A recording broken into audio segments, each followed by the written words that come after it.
Chapter 391, Prelude to Battle. On the evening of the next day, a group of 12 people in black cloaks with red clouds could be seen standing right in front of Konoha's detection barrier. In front of that group stood the Ahiko-looking corpse puppet with a severe expression. "I will go in first to cause as much chaos as possible to disturb Konoha's troop deployment. Zetsu and Obito will be responsible for finding Naruto and for distributing information. The rest of you will deploy 5 minutes after I go in and help with searching and subduing Naruto."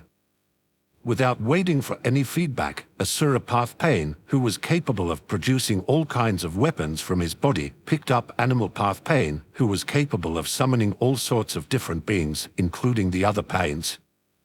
Asura Path Pain reeled back his arms, and moments later, Animal Path Pain was thrown in a high arc towards the center of Konoha. As soon as he landed, the other 5 pains were summoned next to him and immediately spread out throughout Konoha. As soon as Animal Path Pain breached Konoha's barrier, alarms went off all over Konoha as its shinobi immediately started mobilizing. Since the people in high positions were already informed that this would happen, countermeasures were instantly initiated. On top of the Hokage office, Tsunade was surrounded by multiple A and BU in a defensive formation, which was surrounded by another layer of red-headed shinobi who sat in a complex ceiling formation around Tsunade, resulting in a red barrier surrounding all of them. The moment Tsunade got the notice that someone had breached Konoha's detection barrier, she slammed her hand on the ground, forming a complex pattern. Kuchio's no Jetsui. A gigantic slug appeared and immediately started splitting into thousands of smaller slugs, which started spreading all over Konoha. Simultaneously, a complex pattern started spreading from the small symbol on Tsunade's forehead and covered her whole body in black markings, significantly increasing the amount of chakra she could use. The small slugs, Katsuyu split bodies, will attach themselves to the people of Konoha, allowing Tsunade to heal them remotely. Naturally, the formation around her was created to protect her while she was on healing duty. Meanwhile, every single shinobi inside Konoha under the rank of Elite Jonin had only one job: evacuating every single civilian as soon as possible. In front of a bunch of S-rank shinobi, everything under the strength of Jonin might as well be considered cannon fodder, so evacuating people was all they were supposed to do. Meanwhile, the Uzumaki clan went on high alert as the Uzumaki clan compound was turned into an almost impenetrable fortress. Even without listening in on Akatsuki's meeting, there was no doubt who Pain's target would be, so securing the compound had a high priority. Naturally, Naruto, Nagato's primary target, wouldn't bunker down in the Uzumaki compound even if that might be the best solution to avoid any dangerous situations. He might not have the same naive mindset as his canon counterpart, but he put considerable effort into becoming stronger and would not hide himself behind a barrier if push came to shove. So Yuna, Hinata, Anko, Karen, Naruto, Ino, and Haku left the Uzumaki compound as soon as they noticed the invaders and prepared themselves for combat. A wide smile appeared on Yuna's face as she stepped out of the Uzumaki compound with measured steps, closely followed by the rest of her group. "Well, is everyone ready for combat?" "Of course, Yuna." "Let's make this quick." "Hee, I wonder which one I will meet." "I can't wait, Tilda. Let's have some fun, Akane Tilda." "His Tilda." "Guhi, hey, can I claim a reward after defeating one of them, Yuna-sama?" Yuna chuckled in amusement when she heard the words of her harem. Hinata, with her ridiculous stealth, would obviously aim for a quick fight when it was an actual combat situation instead of a sparring match, while Anko has always been someone who sought after her own enjoyment. Karen, on the other hand, well, it was no secret that she was a hopeless case, so Yuna shrugged her shoulders to acknowledge her request. "Let's do this, Nei-san. But please give me that Obito guy. I'm still not done with him." "Let's do this, Haku. We went through a lot of training, and now it's time to prove ourselves against a powerful opponent. Indeed, it's finally our time to fight side by side with Naruto. Let's do our best, Ino." Naturally, Naruto still wasn't done with Obita, who was responsible for the death of Minato and Kushina. Although Yuna had told him the whole story by now and explained who was currently manipulating who, Naruto's current enemy #1 was still Obita. He might not be as obsessed with his revenge as Sasuke, which is probably impossible from the start, but that wouldn't mean he would forgive Obita for what he did. On the other hand, Ino and Haku could finally show how strong they've gotten and finally had a chance to prove that they were capable of fighting side by side with Naruto. That was a dream both of them had since they saw Hinata fight side by side with Naruto during the Chunin exam 3 years ago. Yuna saw the determination burning in everyone's eyes and nodded in approval. She straightened her back as an overbearing aura started flooding out of her, washing over her group. Very well. All of you have been trained to varying degrees by me, but I'm confident that all of you not only have what it takes to survive but that all of you have the skills necessary to win. Yuna's battle intent burst forth, flooding the whole village as her face twisted in glee. Go forth. Reveal your strength to the world. Fight and win. Ha ha ha, slaughter them all. The faces of the people surrounding Yuna stiffened for a moment when Yuna allowed her battle intent to slip into insanity at the end but decided to just ignore the last part. Yes. The battle against Akatsuki has begun. Chapter 392, Ino vs. Pain. A tall man with smooth orange hair and one black metal piercing through his nose and 4 through his cheeks was prowling through Konoha, looking for potential sources of information.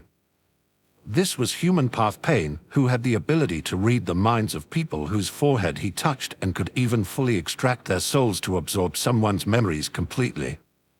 When he was summoned into Konoha, he immediately searched for people to extract information from, but even after looking around for almost 5 minutes, he couldn't find a single person telling him that something was wrong. He was just about to start the causing chaos part of his mission and destroy parts of Konoha when he spotted a lone Konoha shinobi approaching him with measured steps.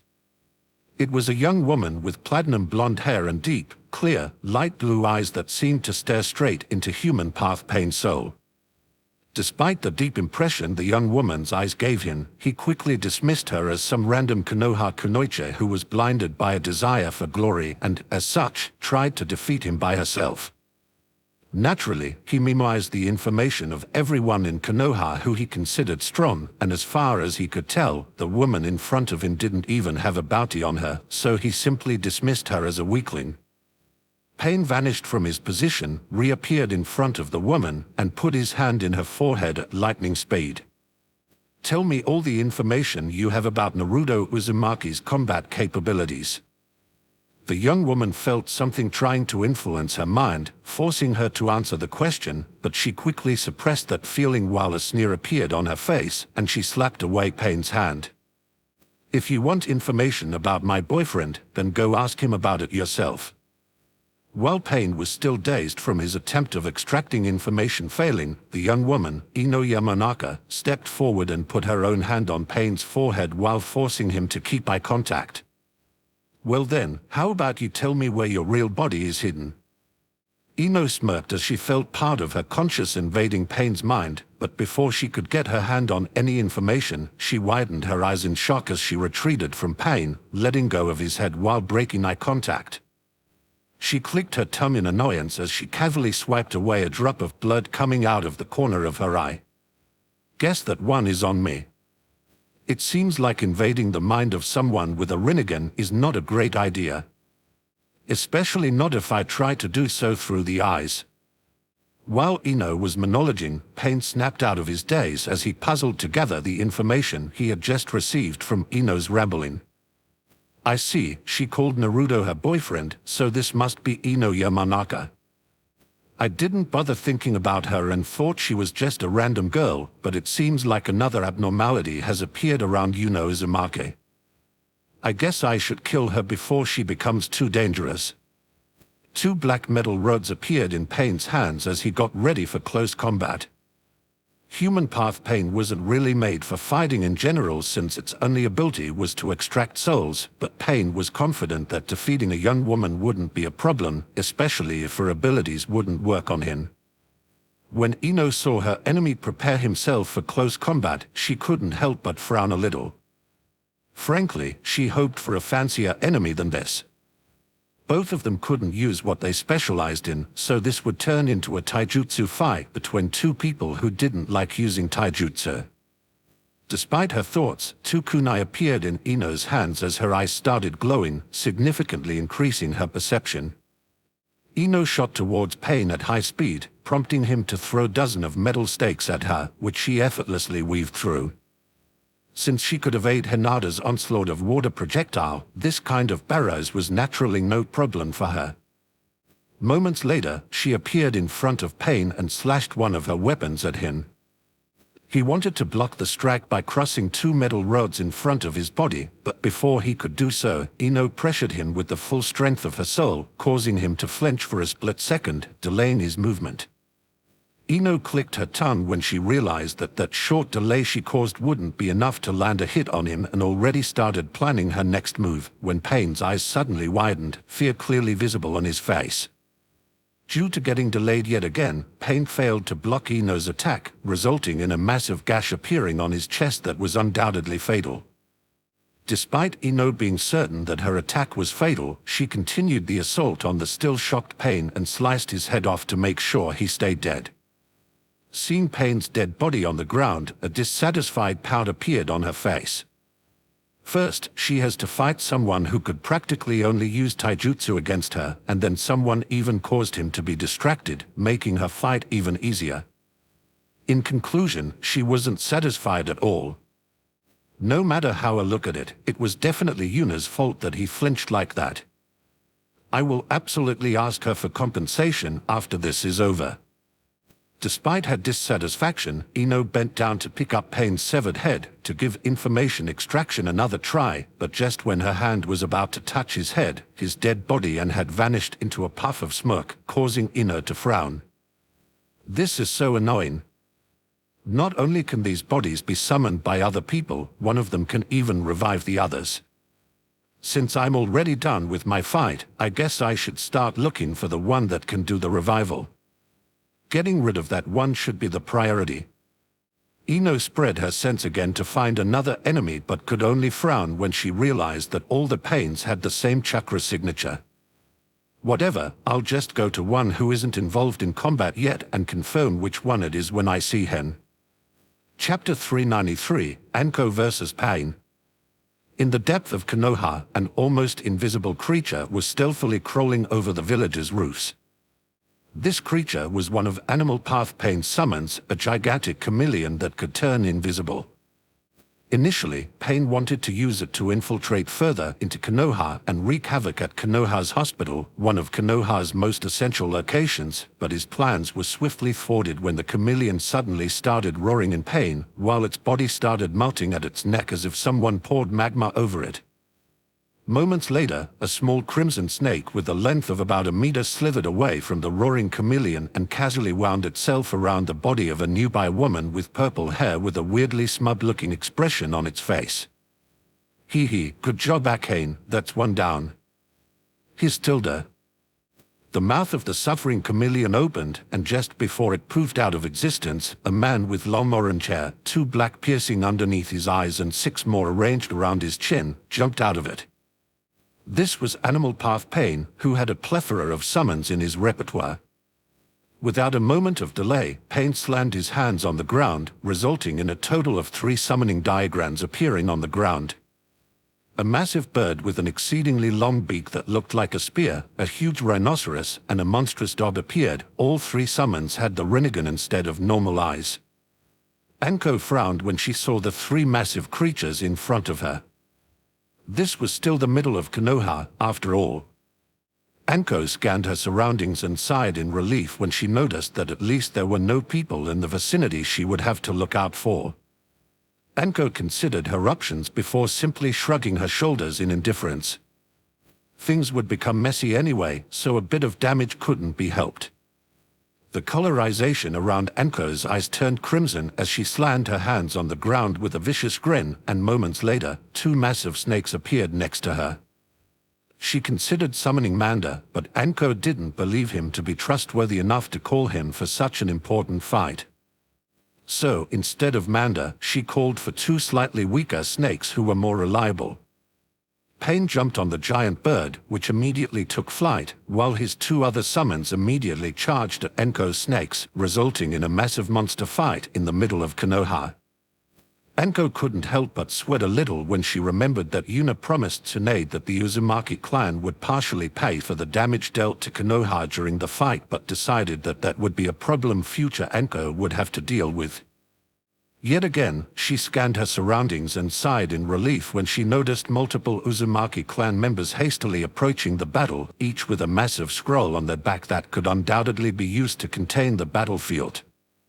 Additionally, Anko decided to ignore the Uzumaki's excited comments about the awesome monster battle in front of them that would cause average shinobi to tremble in fear.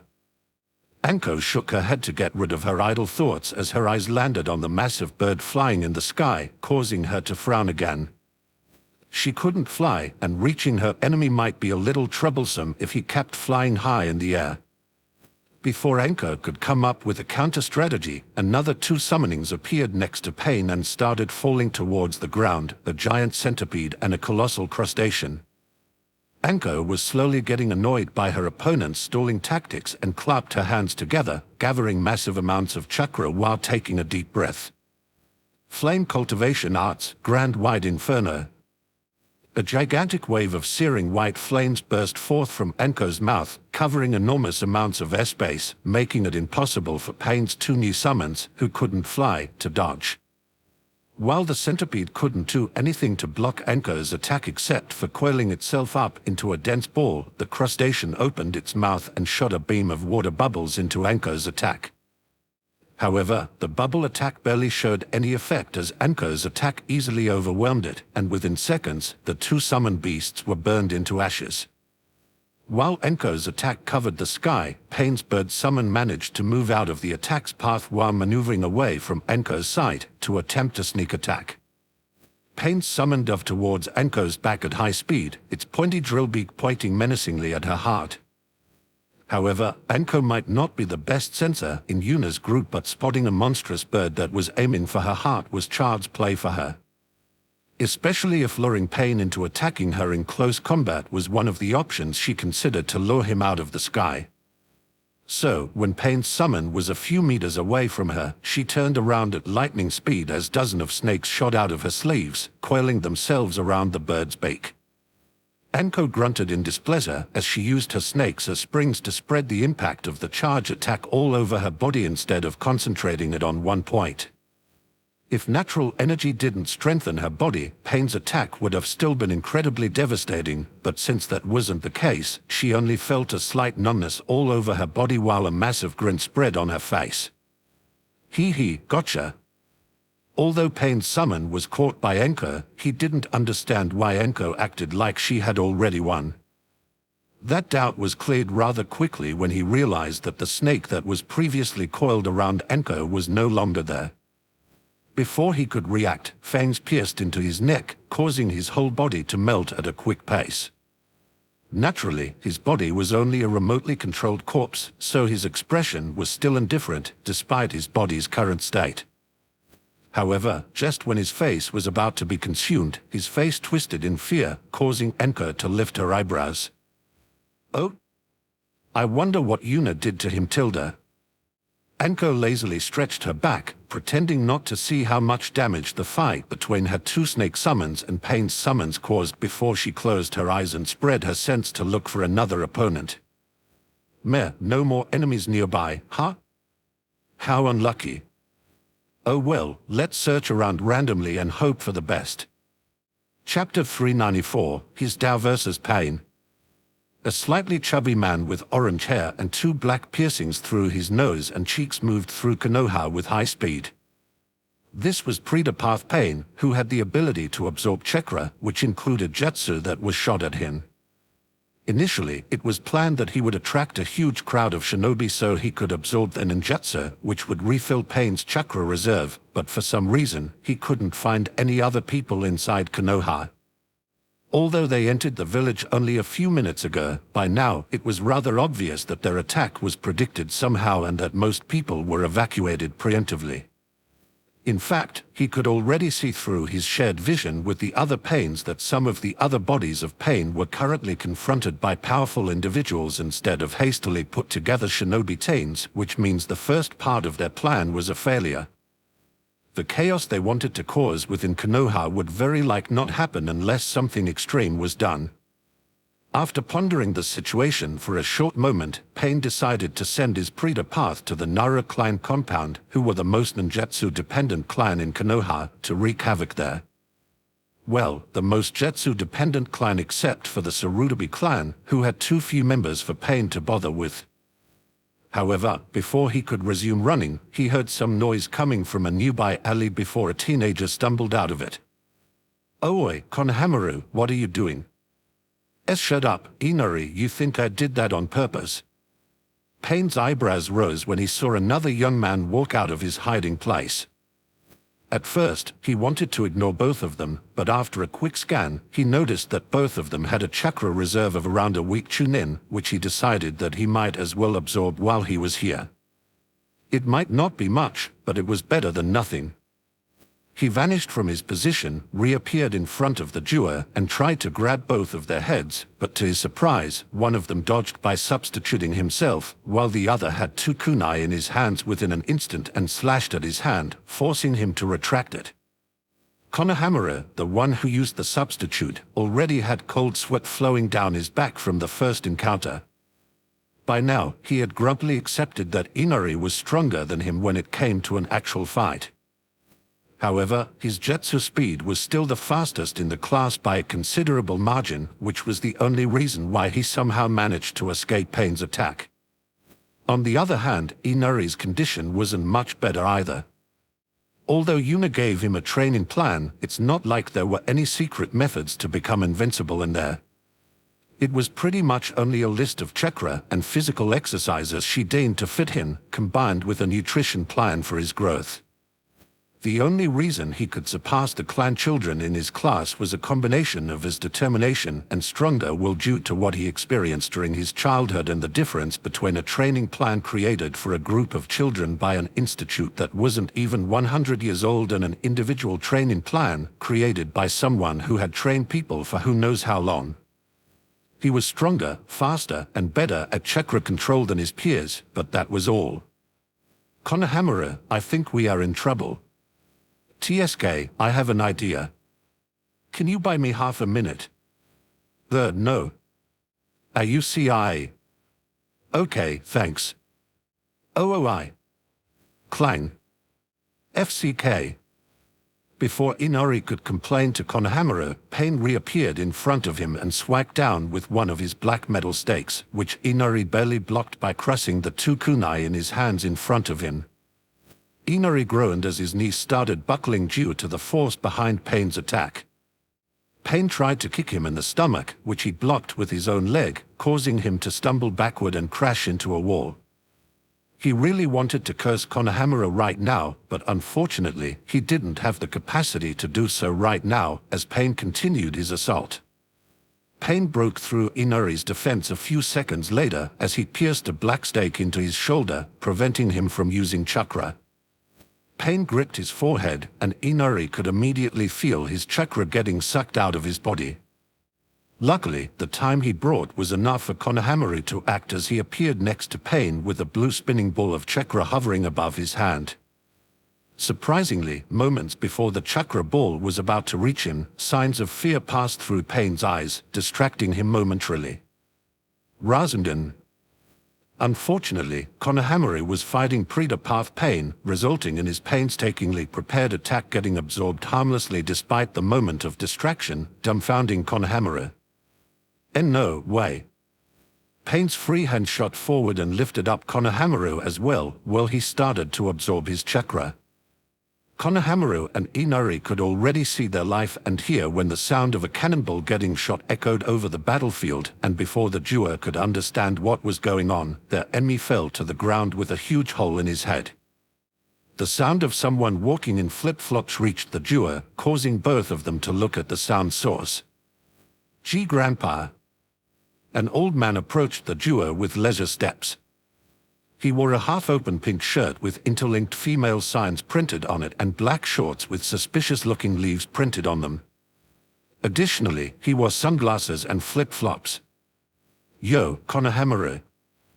"I wasn't really paying attention during the meeting, but I heard some Akatsuki guy or whatever wanted to attack Konoha, so I decided to take a look." That old man was Hiruzen Tsurutabi, who pretty much spent the last 3 years of his life on the couch inside the Hokage office reading Po. Cough, refining his Tao. "Gee, Grandpa, what kind of attack was that just now?" Hiruzen thought about the attack he had just shot and simply shrugged his shoulders.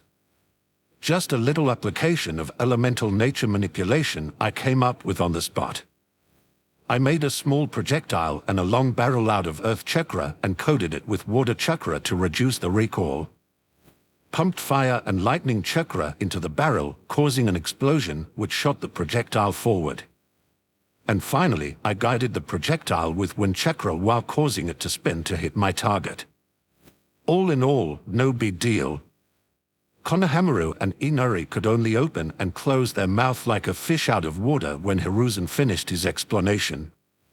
Frankly, both of them had seen Hiruzen's current state inside the Hokage office on some occasions and simply thought that he went crazy due to his age. Only now did they realize that there might be more than meets the eye when it came to Hiruzen. "Well, that was that Akatsuki guy, right? Guess that means I can continue reading, hee hee." A small book started floating in front of Hiruzen as soon as he stopped speaking, and moments later, he seemed to have forgotten that Konohamaru and Inari was still there, and dirty-sounding chuckles started escaping his mouth. The duo could only share a glance before nodding at each other in understanding. There might be more than meets the eye, but he definitely went crazy. Chapter 395, Universe's Pain. Shortly after Asura Path Pain landed, he distanced himself from the other Pains and undid his coat, revealing 6 arms, 3 faces, and a blade-like metal tail. He had the ability to change his body and produce all kinds of weapons, ranging from standard projectile weapons like shuriken to actual missiles. Except for Deva Path Pain, he had the most destructive capabilities, so creating chaos was an easy matter for him. Multiple compartments on his body opened, revealing cylinder-like objects, and moments later, they were launched at the nearby buildings.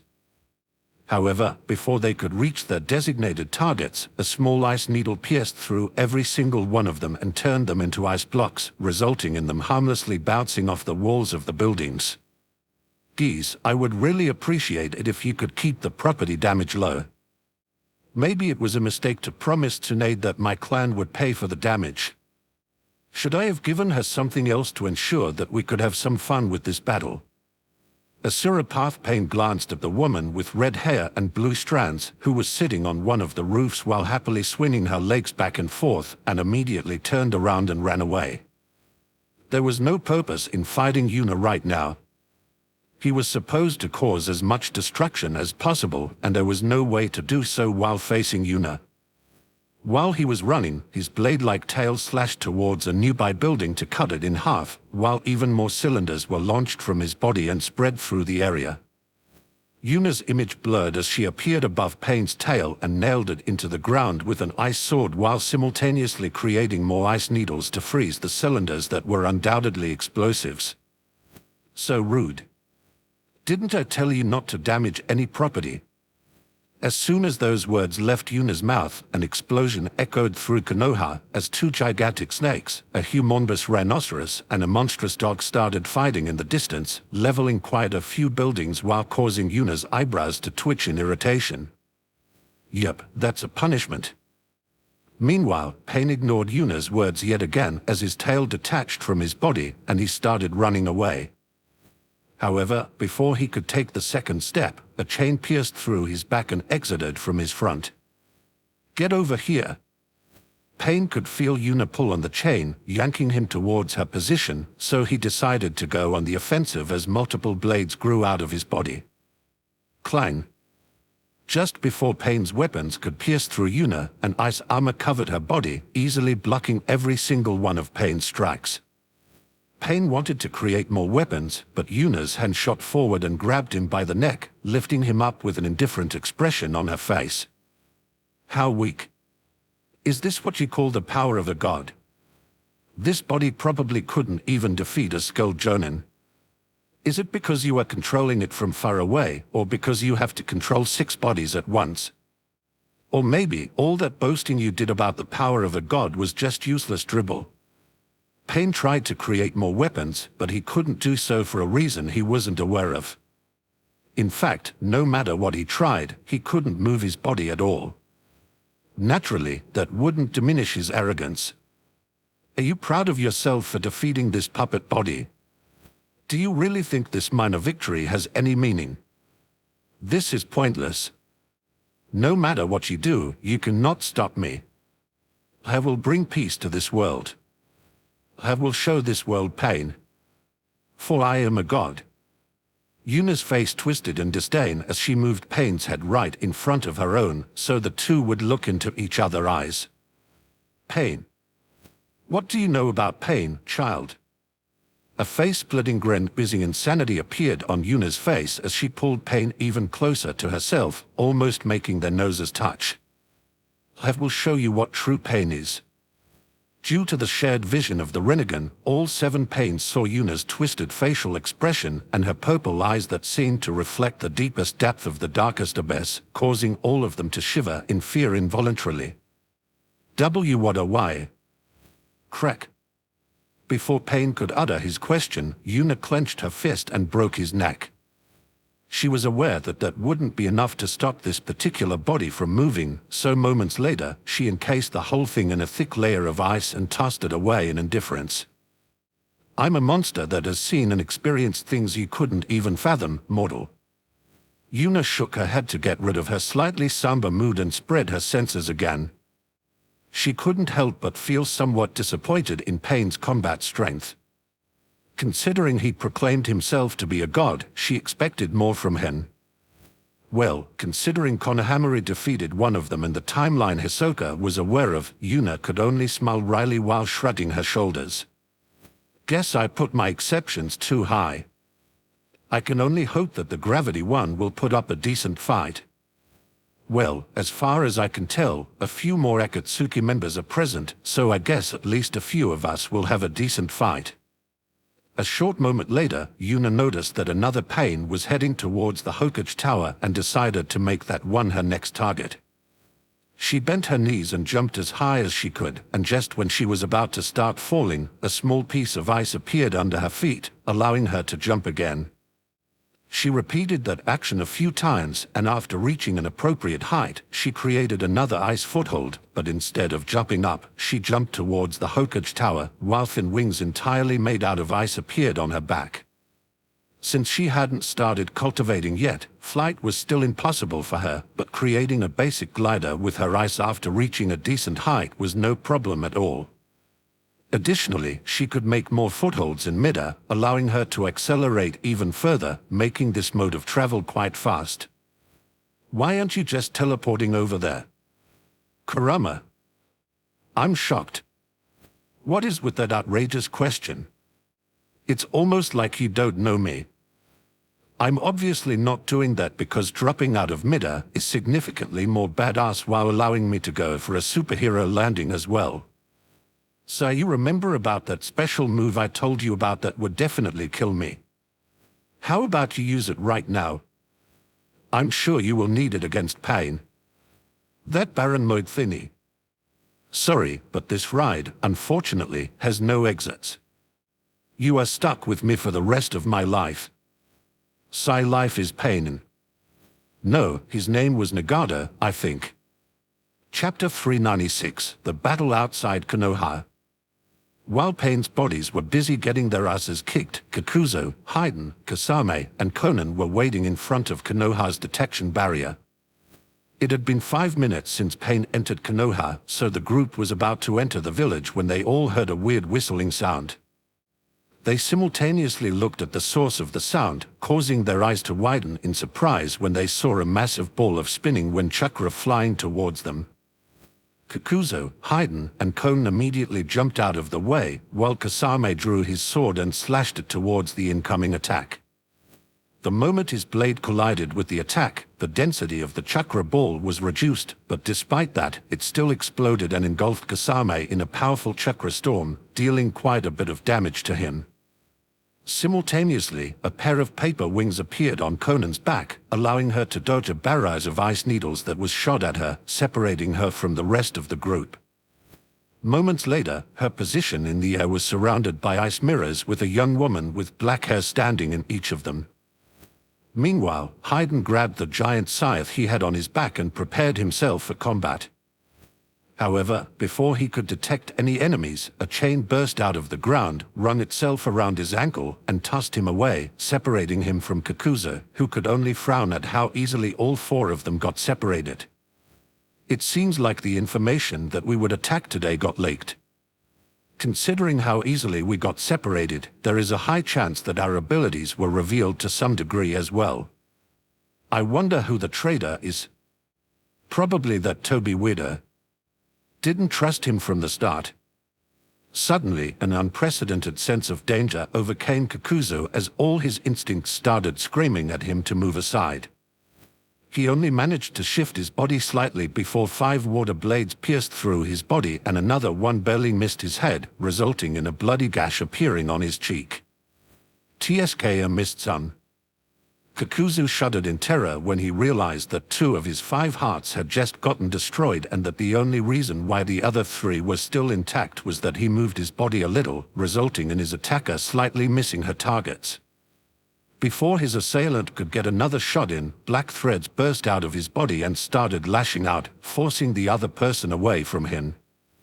Simultaneously, 2 of the masts on his back started melting, signifying the loss of 2 of his hearts, while the other 2, one with red lips and the other with green markings under its eyes, detached from his body and formed into independent creatures entirely made out of his threads. Kakuzu warily turned around to get a look at the person who had just destroyed 2 of his hearts within an instant and couldn't help but be surprised when he saw that the responsible person was a young woman. Who is that? How can someone so young sneak up on me like that? Wait a moment, those eyes. She's a Hyuga. Why is she using water style then? Ah, I just remembered hearing about someone like that participating in a Chunin exam 3 years ago. Well, the only thing I heard is that a person appeared that could hide herself from the Byakugan, so that must be her. Unlike Yuna, who tends to do things in a flashy manner, Hinata was the exact opposite. Her stealth was pretty much unmatched, so most of her missions were done without a single unnecessary soul ever seeing her, resulting in almost no one outside of Konoha knowing about her abilities. In fact, she didn't even have a bounty yet, despite already having done quite a few S-rank missions. Additionally, the last time she fought in public was during the Chunin exams 3 years ago, which was swiftly overshadowed by the appearance of Shikaka, Hashirama, and Tobirama. If Kakuzu had any interest in gossip, he would have easily known that Yuna and Hinata were dating, which meant that Hinata would undoubtedly carry one of Yuna's special kunai, which in turn would make Kakuzu run away immediately. However, he had no interest in love gossip, so he only considered Hinata to be someone with a heavy specialization in stealth, which would be useless now that she didn't fully succeed in her surprise attack. Kakuzu took a deep breath to calm down his agitation from losing 2 of his hearts and put all of his attention on the young woman in front of him. At first, he was afraid that he had met someone he couldn't deal with, but those worries immediately disappeared after properly analyzing the situation. As long as he paid attention to sneak attacks, he was confident that he could finish this quickly. It's impressive that you managed to take out 2 of my hearts at once. It has been a long time since that happened. Fortunately, you appear to have a good water affinity, so your heart will be a good replacement for one of the 2 you destroyed. Naturally, the young woman, Hinata, didn't care about Kakuzu's words and pointed a thin sword at Kakuzu's head. "Sorry, but I'm afraid my heart already belongs to someone else." Damn, that was cheesy. It's good that we have already split you apart, and no one else heard it. That useless comment aside, how did you manage to gather so much information about us? It appears like the group that attacked us already knew how we would react to the ambush and was aware of our abilities. Hinata paused for a moment when she heard Kakuzu's question. Naturally, that knowledge came from Hisoka, who was aware of the other timeline. Although they never trusted the knowledge they got that way 100%, so far, it was rather accurate. Obviously, Hinata wouldn't tell Kakuzu about that, so she came up with a rather interesting alternative solution. Isn't that obvious? You have a traitor in your ranks. TSK, so it really was like that. Who is it? Hinata seemed to ponder on whether she should reveal the secret or not for a moment before she simply shrugged her shoulders. Well, since none of you will survive today, I might as well tell you. Honestly, it's pretty obvious. Hayden and Kasame are too stupid to pull a stunt like that. Conan is 100% loyal to Pain. Toby joined you only recently, so he wouldn't have any information about your abilities, so only Zetsu remains. Zetsu always had his own agenda within Akatsuki, and now that he no longer needs you, he made sure to leak your information to increase the chances of you dying during this battle. As for what his real goal is, who knows? Kakuzu squinted his eyes at Hinata's words. Although he wouldn't believe her immediately, her words at least made sense. Kakuzu never trusted someone quickly, and he always found Zetsu to be a very suspicious character, so Hinata's words had at least some effect on him. As for why Hinata decided to tell him this half-lie, she couldn't be entirely sure that she could kill Kakuzu today.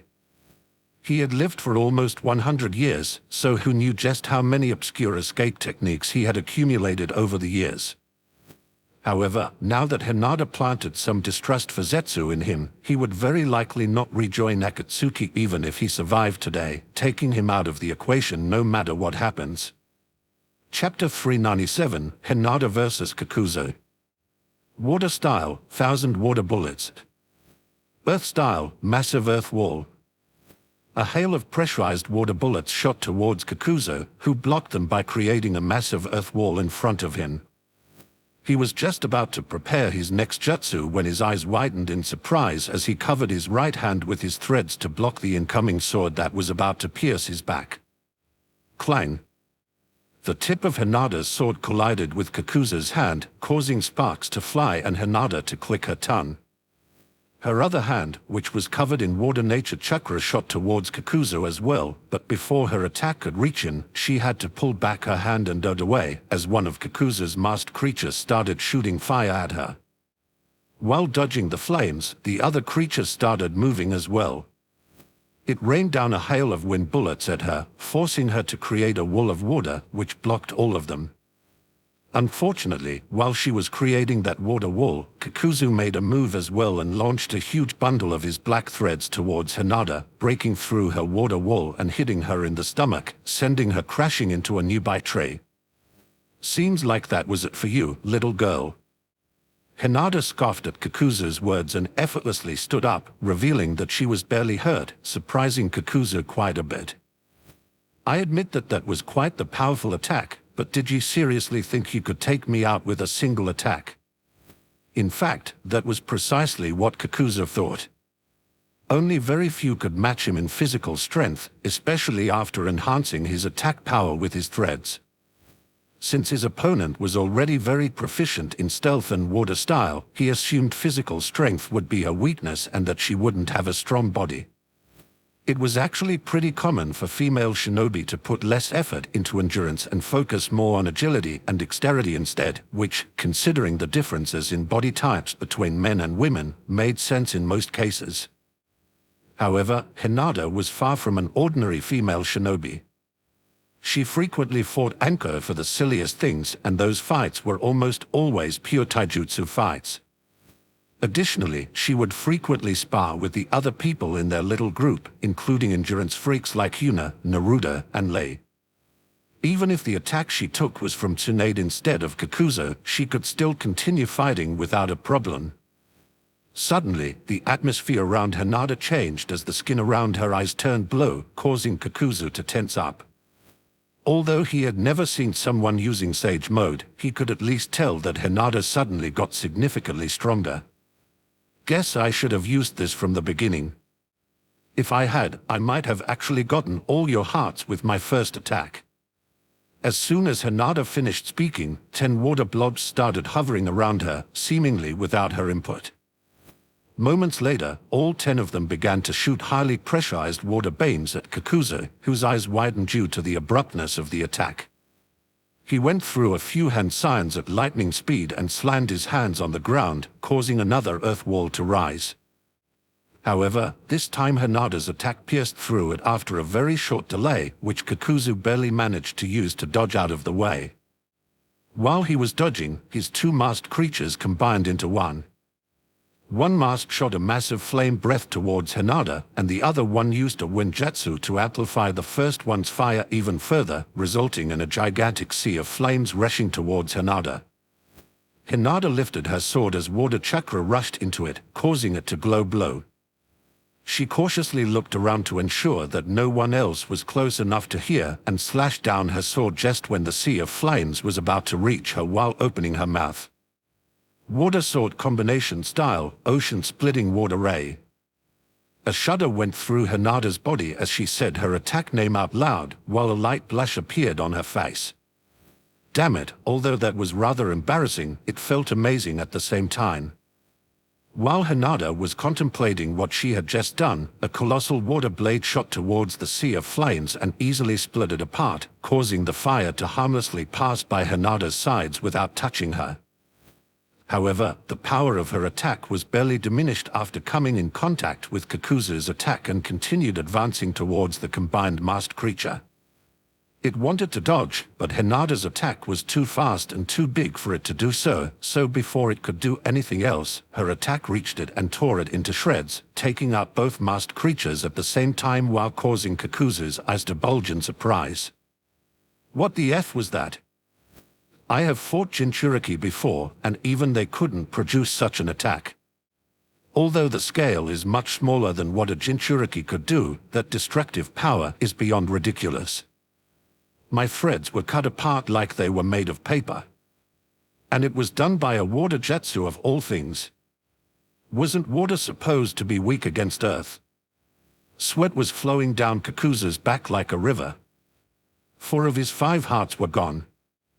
At the start of this fight, he thought that the only reason Hinata managed to take out 2 of his hearts was because of her ridiculous stealth, but now he realized that he was wrong. Hinata wasn't a one-trick pony that only had stealth in her repertoire. She was a monstrous genius in water style, surpassing even the likes of Tobirama Senju, who was known for his ridiculous proficiency in water style. Kakuzu had the hope that Hinata would be utterly exhausted after using such a ridiculous attack, but after the smoke cleared and he saw that her breathing was only slightly strained while her face was somewhat flushed, he immediately abandoned that hope. I don't think I can win this. I only have my Earth Chakra heart left, and despite Earth supposedly being strong against water, she can easily cut through my jutsu with her water. Should I run? Ridiculous, she has a Byakugan. While Kakuzu was pondering his next step, Hinata saw the intention to run away flicker across his face, making her frown. She sheathed her sword and clapped her hand together, amassing ridiculous amounts of chakra. Water cultivation art, water domain creation. The air around Hinata slightly wobbled, and moments later, a shockwave spread out from Hinata's position. Surprisingly, it didn't deal any damage to the surroundings and only harmlessly passed through everything, including Kakuzu. However, as soon as the shockwave washed over him, Kakuzu couldn't help but tremble a little as he got the impression of being trapped within a cage. He frantically looked around but couldn't see any changes in his surroundings. Before he could do anything else, the small water blobs that Hinata previously used returned, but this time they covered a massive area all around him. "Sorry, but I would rather not allow you to run away, so you will have to die now." Kakuzu gritted his teeth when he realized that he was utterly trapped in his opponent's jutsu. No matter how he looked at it, there was no way out of this. Hinata lifted her hand and was about to launch her jutsu when Kakuzu hastily lifted up his arms. "Wait a moment, I surrender." Hinata hesitated for a moment when she heard that he wanted to surrender and looked at him with a questioning look. "No need to be surprised, it's not like I was ever loyal to Akatsuki. I joined them for the money and nothing else. Now that Setsu has betrayed me, I have no second thoughts about crossing them." Hinata paused for a moment and pondered Kakuzu's words before nodding her head in acknowledgement and tossing a sealing tag towards Kakuzu. "This will temporarily seal you away. Put this on your body and I will believe in your surrender." Kakuzu eyed the sealing tag Hinata just tossed at him with suspicion, but after letting his gaze wander of the hundreds of water blobs flying around him another time, he gritted his teeth and put the sealing tag on his body. As soon as he did so, seals started covering his whole body at lightning speed, and a few seconds later, only a tiny token with seal ID 042 written on it remained. Hinata took a deep breath as she cancelled her large-scale jutsu. Although she didn't show it while preparing her last jutsu, it needed ridiculous amounts of chakra to use, and the only reason why she decided to use it was that she noticed that Kakuzu might want to run away. If her enemy wanted to run, she might as well use her strongest jutsu that would undoubtedly exhaust her and try to defeat him before he could get away. In the end, all of that was unnecessary, as Kakuzu decided to surrender instead. After being brought back to Konoha, Hinata had no clue what would happen to him, but she couldn't care less either way. She never promised him to save his life, after all, and only told him that she would accept his surrender. Chapter 398, Karen vs. Hayden. A loud thud echoed over a clearing near Konoha's sensing barrier as a tall man with grey hair and purple eyes was smashed face-first into the ground by a chain wrapped around his ankle. "Who was that? Come out, you bastard." Moments later, he managed to regain his bearing, stood up like nothing had happened, and immediately started yelling. However, instead of a person appearing, 6 chains started lashing out at him, forcing him to frantically block and dodge them with the massive scythe he was holding that was clearly not made for such a purpose. "Face me, cower." Smack. Hayden started throwing another tantrum, resulting in him getting distracted and getting smacked in the face by one of the 6 chains, sending him crashing through multiple nearby trees. Meanwhile, Karen looked at her opponent with a conflicted expression. Honestly, Hayden was an absolutely terrifying opponent if someone didn't know what he was capable of. After all, allowing him to draw a single drop of blood was pretty much a death sentence. If Karen hadn't heard about his ability beforehand, she probably wouldn't have started the fight with her chains and would have started slowly probing her opponent, which would have undoubtedly resulted in Hayden going for a suicide attack only to get a single drop of her blood. After all, he was immortal. Then, after acquiring that drop of blood, he would have simply done his weird ritual and killed her before she could even understand what was going on. She didn't really get how Hisoka of all people managed to procure such vital information, but she wouldn't complain about it either. Additionally, she was told that that information might be inaccurate, but so far, everything checked out perfectly, including Hayden's immortality and unpractical weapon choice that was clearly created just to draw blood. Actually, Yuna had told Karen why Hisoka had information like that, but at that time, Karen was rather distracted by something else. Anyway, since Karen was fully aware of Hayden's abilities, she could only look at him in pity as he tried to block and dodge her chains frantically. Not only was she fully aware of everything Hayden could do, but she was pretty much a perfect counter for him as well, making the situation even more pitiful. An average shinobi would at most carry a kunai with them or at best a small sword, which would easily get overwhelmed by Hayden's ridiculous weapon, but Karen had her chains, which made it child's play to keep Hayden at a distance. And, on top of that, she specializes in seals, which was the perfect counter for Hayden's immortality. You damn bitch, get over here so I can sacrifice you to Jashin-sama. Sorry, not interested. How about you surrender so that I can turn you into a test subject for Yuna-sama? She said that she is curious about your immortality, after all. Like that, you can at least be useful to someone worthwhile instead of your imaginary friend. Imaginary friend? You dare insult Jashin-sama like that? Well, I'm honestly surprised that you managed to understand my insinuation. It seems like I have to increase the number of brain cells recorded in your profile by 50%, bringing you to a total of 3. I'm impressed. As soon as Karen stopped speaking, Hayden saw red and charged towards Karen in reckless abandonment, completely ignoring the chains that were flailing his body in favor of landing a single head on Karen. You will be today's first sacrifice, and after I'm done with you, I will go after that worthless bitch Yuna who you are so fond of and kill her as well. The only worth she has is getting sacrificed to Jashin-sama. The moment Hayden finished speaking, the atmosphere on the battlefield changed. Hayden noticed that the number of attacks he received significantly decreased, causing him to smile in glee while thinking his words had intimidated Karen. Tear from under his right eye and looked at Kasame proudly. To think you would smarten up to such a high degree. Itachi would be proud of your progress, fish face. Kasame almost had one of his blood vessels burst in anger when Naruto started looking at him like a toddler who just managed to put the square block into the square hole, but despite that, he managed to contain his anger and didn't mindlessly charge at Naruto. He had at least learned that callously approaching Naruto was not a good idea. Although Naruto pretended to look happy that Kasame improved his brain's capabilities from 0 to a little more than 0, he was actually pretty annoyed by it. He was hoping that Kasame would charge at him like an idiot again and that he could finish him off in one move after he gets flung to the ground by his seal. Naruto pondered how he should approach this fight for a moment before he decided on what he deemed the best approach. He flicked his wrists, causing 6 unique-looking kunai to appear, which he swiftly tossed towards Kasame. Naturally, Kasame noticed the way Naruto's kunai looked and immediately understood what Naruto was planning to do. He wielded Samahada in a vast arc, punting all of Naruto's kunai away while simultaneously sucking up the chakra, keeping the seals on the kunai functioning. Hee, that won't work. Oh. Giant Rasengan. Before Kasame could understand what was going on, Naruto appeared behind him and slammed a big Rasengan into his back, sending him hurling away while tearing a huge wound into his back.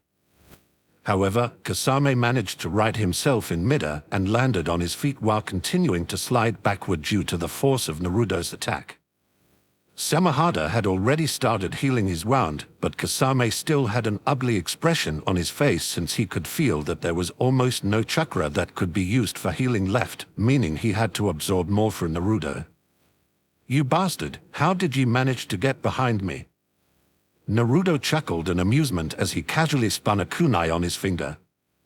Isn't that pretty obvious? I teleported. Bullshit, I blocked all your seals and disabled them. There was no place for you to teleport to.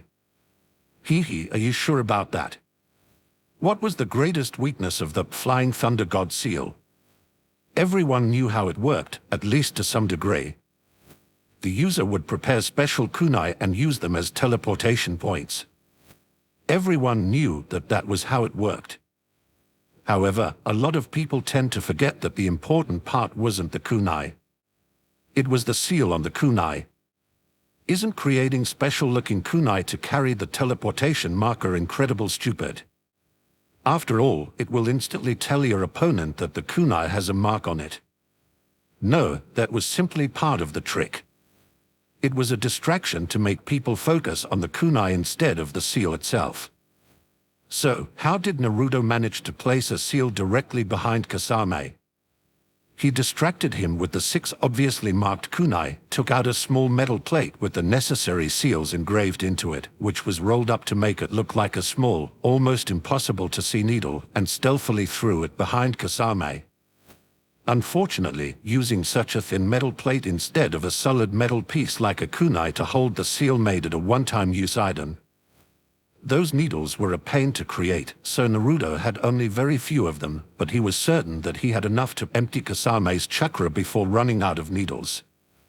He was just about to toss another set of kunai at Kasame when a massive shockwave washed over Naruto and Kasame, causing Naruto's eyes to widen in surprise. Damn, seems like things are getting quite dangerous. Naruto pondered for a split second before a severe expression appeared on his face. I have no time to take this slowly. Time to switch from a strategic approach to brute force. A yellow chakra coat with black stripes covered his body as his pupils turned crush-shaped and the skin around his eyes changed color. He flexed his hand, causing another Rasen Shuriken to appear on top of it, which he tossed towards Kasame without a moment of hesitation. Let's finish this.